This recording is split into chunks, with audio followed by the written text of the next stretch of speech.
Les 10 recettes de ce livre utilisent donc les feuilles de thé déjà infusées. J'ai bu l'infusion, ces feuilles me restent et je les cuisine.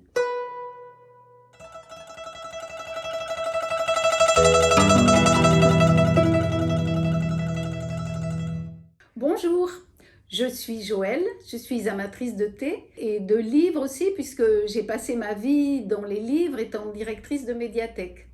J'ai d'ailleurs collaboré au dernier livre de Lydia, Portrait de thé. J'aime les grands crus de thé, je prépare mon infusion, je la bois bien sûr et ensuite il me reste ces belles feuilles encore odorantes.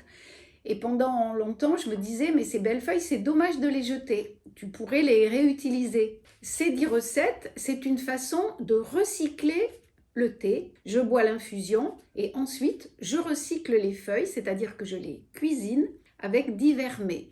Par exemple, je vais associer du poisson cru avec du thé vert japonais, un pot-au-feu que j'associe avec du puer.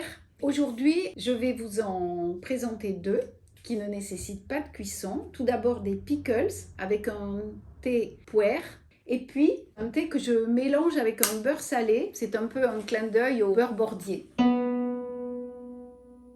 La première recette, les pickles au thé puer. Vous avez besoin de 6 g de thé, de gingembre, du chou, du citron, des carottes, du persil, de la ciboulette selon ce que vous avez dans le réfrigérateur, une pincée de sel. Cette recette est un clin d'œil au lapet birman. C'est une recette à base de thé fermenté qui s'offre lors de cérémonies en Birmanie, en Thaïlande ou au Laos, pays où on mange le thé, comme dans ces recettes. J'ai fait mon infusion de puer, je récupère ces feuilles, je mets tous mes ingrédients dans un bocal. Je mélange bien tous mes ingrédients. Vous laissez bien tout ça fermenter 1 ou 2 jours à température ambiante et ensuite vous la consommez comme une grande salade selon les ingrédients que vous avez, graines de sésame, cacahuètes. Donc les feuilles infusées, je vais les hacher finement, les couper de façon ensuite à bien les mélanger intimement avec mon beurre. Voilà.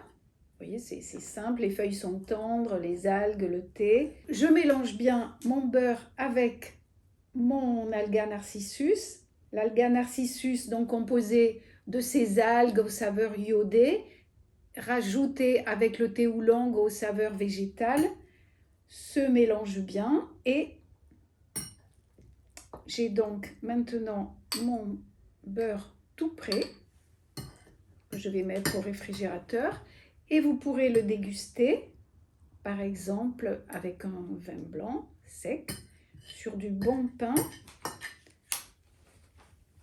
à l'apéritif. Je suis heureuse de vous avoir présenté ces 2 recettes que vous trouverez dans le livre Les feuilles de thé, 10 façons de les préparer, paru aux éditions de l'Épure. J'espère que vous allez vous régaler et je vous souhaite de bonnes dégustations.